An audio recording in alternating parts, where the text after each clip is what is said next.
Assalamualaikum warahmatullahi wabarakatuh. Izin sebelumnya Ibu dan teman-teman sekalian, kami dari kelompok 1 akan mempresentasikan hasil diskusi kami tentang statistika deskriptif.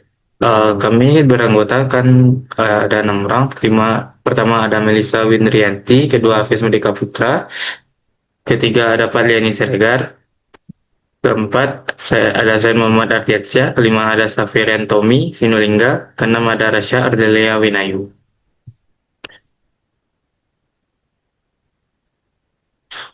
Baiklah, pertama saya Hafiz Merdeka Putra akan menjelaskan tentang statistika deskriptif. Statistika deskriptif adalah cabang dari statistika yang digunakan untuk mengumpulkan, mengolah, meringkas, dan menyajikan data agar mudah dipahami tanpa membuat kesimpulan untuk memudahkan populasi yang lebih luas. Berdasarkan data yang diperoleh, selanjutnya dilakukan analisis menggunakan statistika deskriptif untuk mengetahui karakteristik data. Dari analisis tersebut akan diperoleh beberapa ukuran statistika sebagai berikut.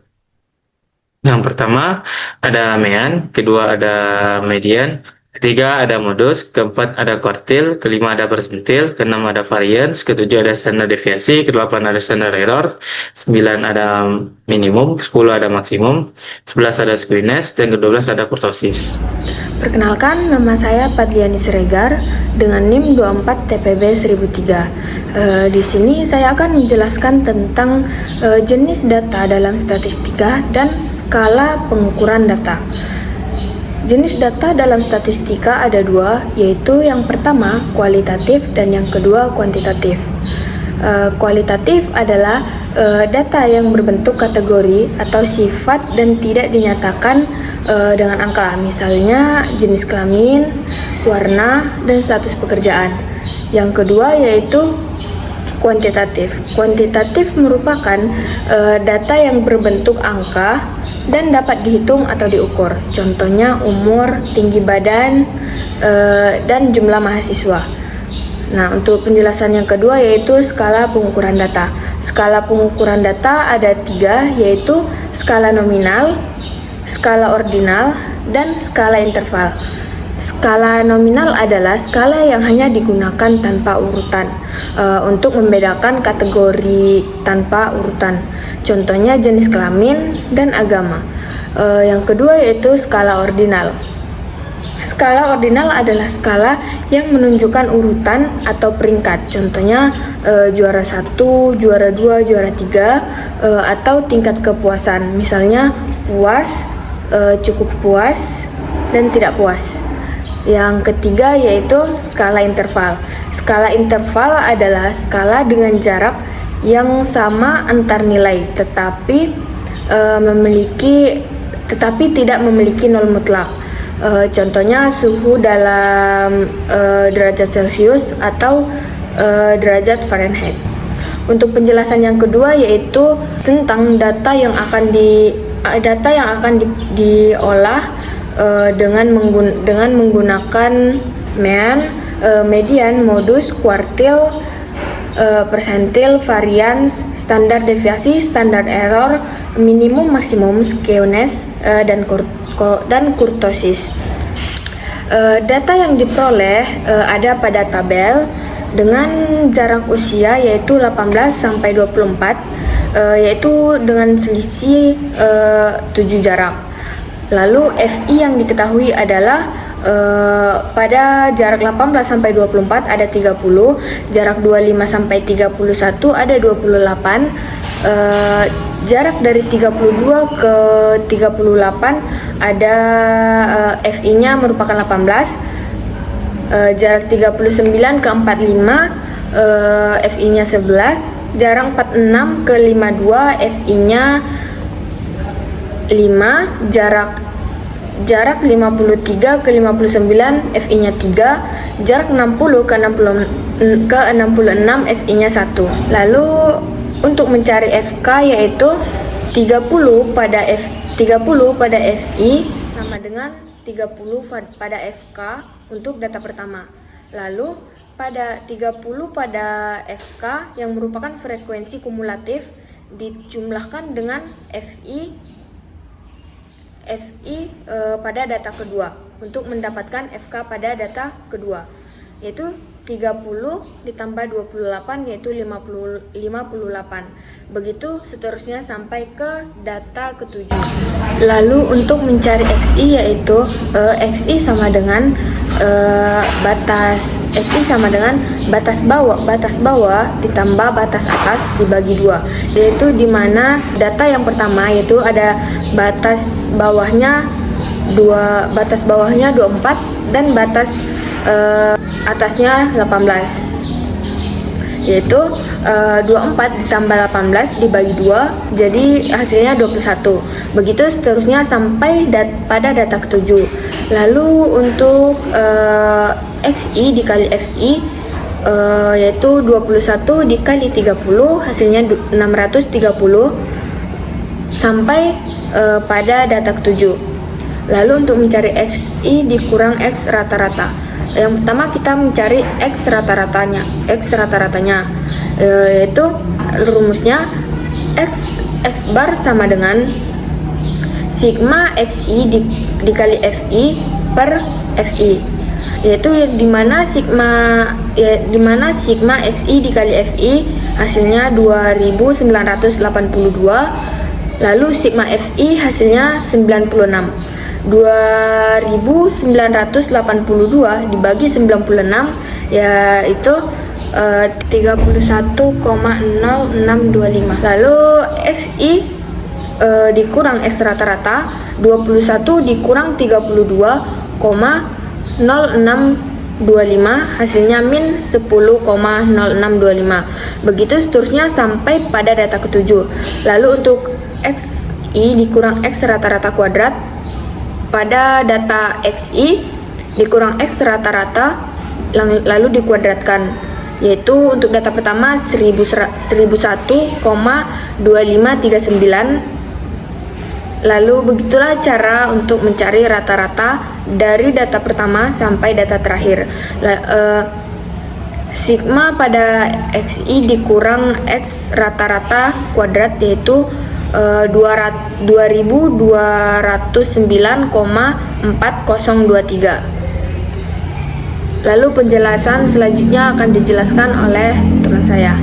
Perkenalkan, saya Rasya Ardelia Winayu dengan NIM 24 11 11 10 14. Baik, pada slide ini saya akan menjelaskan tentang kuartil, persentil, dan median pada data berkelompok. Pertama, yaitu kuartil. Kuartil merupakan ukuran statistik yang digunakan untuk membagi data menjadi 4 bagian yang sama besar, yaitu Q1, Q2, dan Q3. Jumlah data pada tabel adalah 96, sehingga posisi kuartil dapat dihitung dengan rumus Q1 sama dengan 1/4 dikali 96 sama dengan 24. Q2 sama dengan 2/4 dikali 96 sama dengan 48. Dan Q3, 3/4 dikali 96 sama dengan 72. Artinya, Q1 berada pada data ke-24, Q2 pada data ke-48, dan Q3 pada data ke-72. Karena datanya merupakan data berkelompok, maka digunakan rumus kuartil data berkelompok. Nah, dari hasil perhitungan, maka diperoleh Q1 sama dengan 21,5, Q2 27,7, dan Q3 35,4. Artinya, 25% data berada di bawah 21,5, 50% data berada di bawah 27,7, dan 75% data berada di bawah 35,4. Nah, selanjutnya adalah persentil. Persentil ini merupakan ukuran yang digunakan untuk membagi dua data menjadi 100 bagian yang sama. Nah, pada perhitungan ini dihitung P50 atau posisi P50 dihitung dengan P50 sama dengan 50/100 dikali 96 sama dengan 48. Nah, dari hasil perhitungan menggunakan rumus persentil data kelompok diperoleh P50 sama dengan 27,7. Nah, terakhir adalah median. Median merupakan nilai tengah dari suatu data karena jumlah data adalah 96, maka posisi median adalah 96 dibagi 2, yaitu 48. Nah, dengan menggunakan rumus median data berkelompok, diperoleh hasil sekitar 29. Artinya, setengah data berada di bawah 29 dan setengah lagi berada di atas 29. Jadi, dari perhitungan ini kita dapat mengetahui posisi data dan nilai tengah dari penyebaran data tersebut. Saya Said Muhammad Ardiansyah dengan BP 24 11 11 10 11 akan melanjutkan pencarian nilai berikutnya, yaitu untuk mencari modus. Untuk mencari nilai modus sendiri, kami menggunakan rumus BI ditambah P, B1 per B1 ditambah B2, dimana untuk nilai BI sendiri yaitu 17,5 ditambah nilai P yaitu 7 di dalam kurung. Untuk B1 sendiri itu bernilai 30 dikurang 0 per 30 dikurang 0 ditambah 30 dikurang 28. Dan semuanya dijumlahkan mendapatkan hasil modus sebesar 24,0625. Untuk mencari nilai person, kita memakai rumus SK sama dengan X rata-rata dikurang modus per SD. Kita substitusikan angka tersebut, di mana nilai rata-rata yaitu 31,025 dikurang nilai modus 24,0625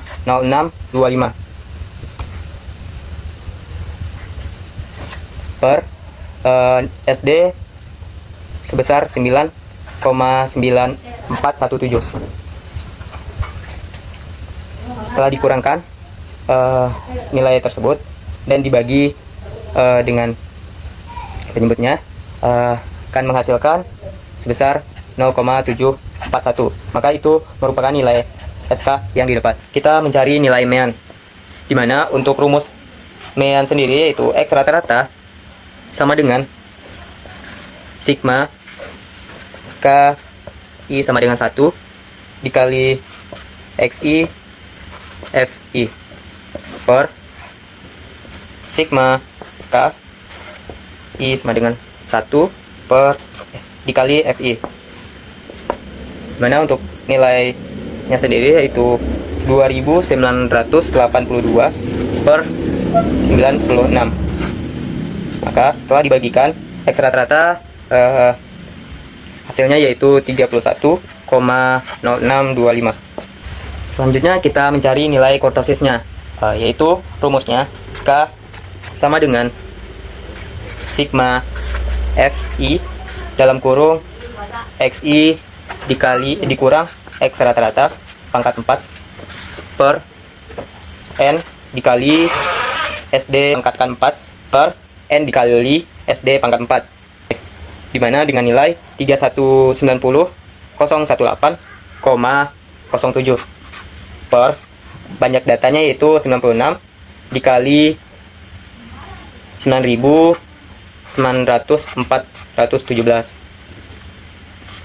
pangkat 4, dimana nilai SD ketika dipangkatkan 4 yaitu berjumlah dan dikalikan dengan 96 yaitu berjumlah 937.807,8163. Maka hasil akhir kurtosis yaitu 3.441,6. Perkenalkan, nama saya Melisa Windriyanti dengan NIM 2311111013. Di sini saya akan menjelaskan mengenai perhitungan varians dan standar deviasi dengan studi kasus yang ada di kelompok kami. Di sini pertama-tama kita menghitung varians itu sendiri digunakan untuk mengetahui seberapa besar penyebaran data terhadap rata-rata. Rumus dari varians yaitu S kuadrat sama dengan jumlah XI dikurang X bar akar pangkat 2 dibagi jumlah data dikurang 1, yang mana sudah kita ketahui di tabel sebelumnya. Jumlah datanya adalah 96 dan hasil dari jumlah XI kurang X bar pangkat 2 yang sudah ada di Excel yaitu 229,4023 dibagi 96 dikurang 1. Jadi kita masukkan ke rumusnya yaitu S kuadrat sama dengan 229,4032 dibagi 96 kurang 1. S ini bisa juga disebut dengan simpangan baku atau standar deviasi. Berikutnya perhitungan yang kedua di sini karena masih adanya belum adanya penjumlahan dari 96 dikurang 1 itu kita jumlahkan dulu agar lebih jelas. S pangkat 2 sama dengan 229,4023 dikurang 95, yang mana 95 ini didapatkan dari jumlah data dikurang 1. Hasil dari S pangkat 2 sama dengan 23,2569, sehingga didapatkan simpangan bakunya adalah S sama dengan akar 23,2569. Akar ini didapatkan karena S tadi ini memiliki pangkat, jadi pangkatnya dikeluarkan menjadi akar. Hasil dari S sama dengan akar 23,2569 adalah S sama dengan 4,825. Jadi simpangan bakunya adalah 4,825. Kemudian kita mencari standar deviasi.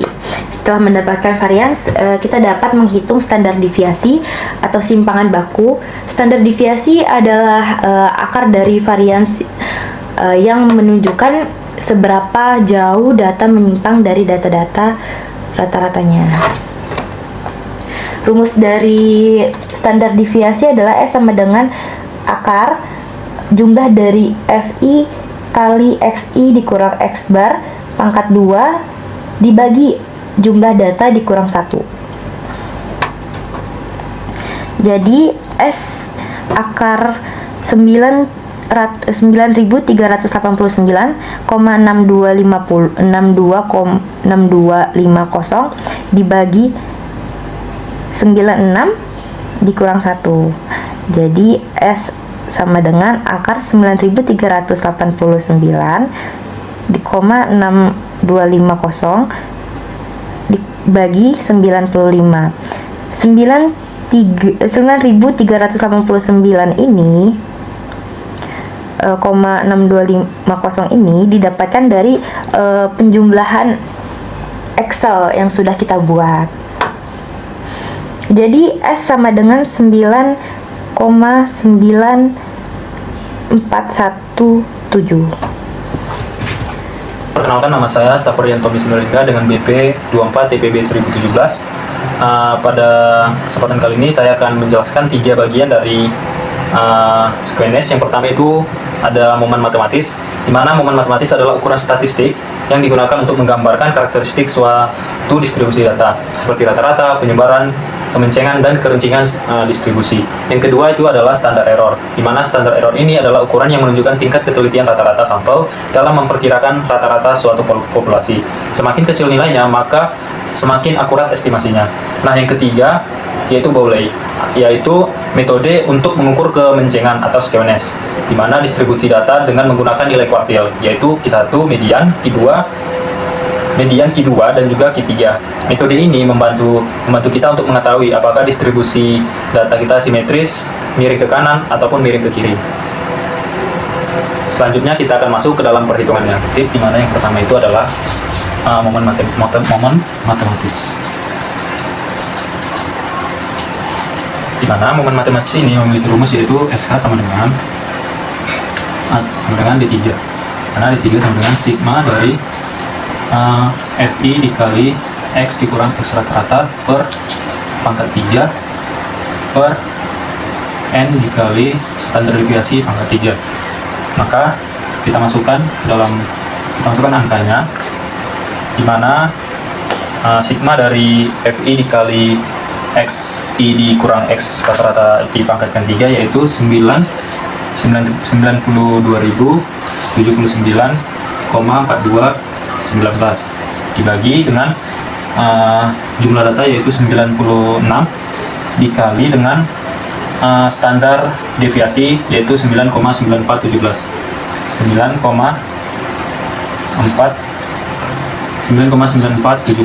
pangkat 3. Nah, maka setelah kita substitusi semuanya, maka kita dapatkan hasil dari SK yaitu 0,9761. Jadi momen matematis dari perhitungan statistika deskriptif ini yaitu sebesar 0,9761. Baiklah, selanjutnya di sini saya akan menghitung standar error dari data yang telah kita ketahui. Mana rumus dari standar error adalah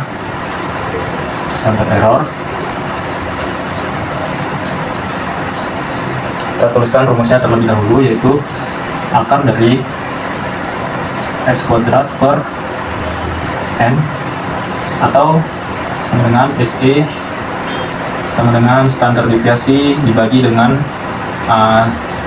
jumlah data di akar. Maka kita substitusi nilainya,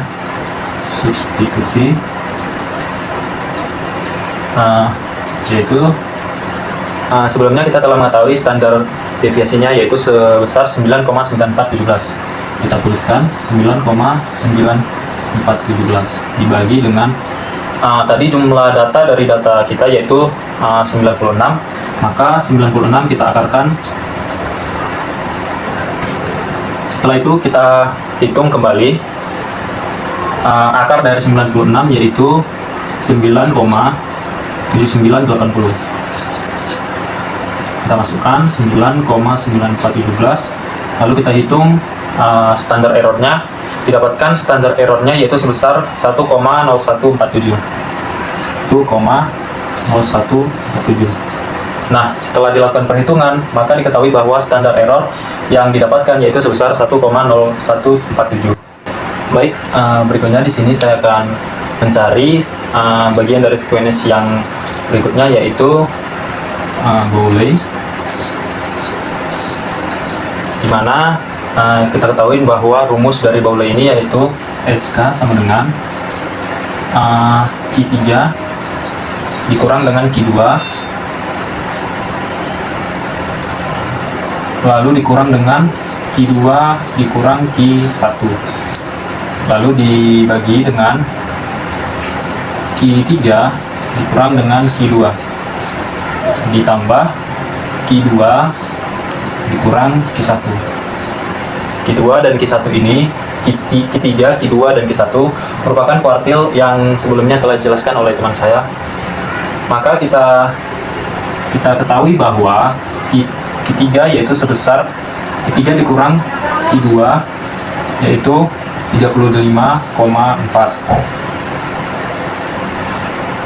35,4 dikurang 27,7 yaitu hasilnya 7,7. Lalu berikutnya Q2 dikurang Q1 yaitu 27,7 dikurang 21,5 sama dengan 6,2. Maka kita substitusikan ke dalam rumus. Substitusi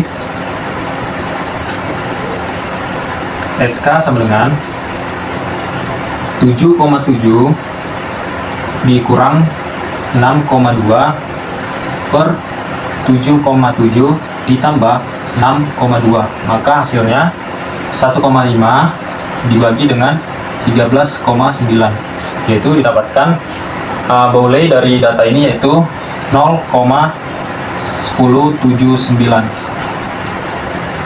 Selanjutnya saya akan menjelaskan tentang nilai maksimum dan nilai minimum. Nilai minimum merupakan nilai terkecil yang terdapat dalam sebuah data, sedangkan maksimum nilai terbesar dalam sebuah data. Berdasarkan data yang kita peroleh sebelumnya, nilai minimumnya itu adalah 18 tahun dan nilai maksimumnya itu adalah 16 tahun. Selanjutnya adalah grafik kurva, di mana grafik kurva menunjukkan hubungan antara frekuensi dalam jumlah data pada sumbu vertikal dan nilai pada sumbu horizontal. Yang pertama, dalam grafik tersebut ada MO atau modus yang berada di paling kiri, ini nilai yang paling sering muncul.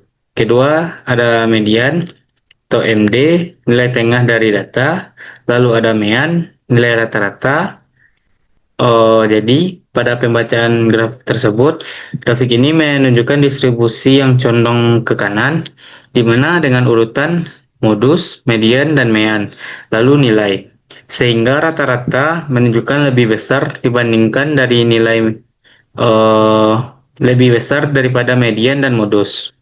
Jadi, kesimpulan berdasarkan dari hasil analisis data terhadap 96 responden, yang kita ketahui bahwa rentang usia responden adalah 18 tahun sampai 66 tahun, dengan rata-rata usia 31,6 tahun dan median 29 tahun, yang menunjukkan bahwa sebagian besar responden berada pada kelompok usia yang muda. Sebaran data relatif stabil dengan standar deviasi sebesar 4,82 dan standar error 1,1. Selain itu, nilai kurtosis terbesar adalah 3,40 yang menunjukkan bahwa distribusi data bersifat leptokurtik, yaitu di mana cenderung terpusat di sekitar nilai rata-rata.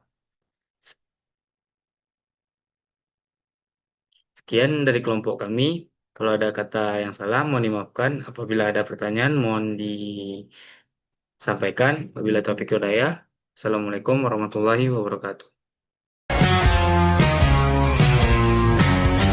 Por más que pasa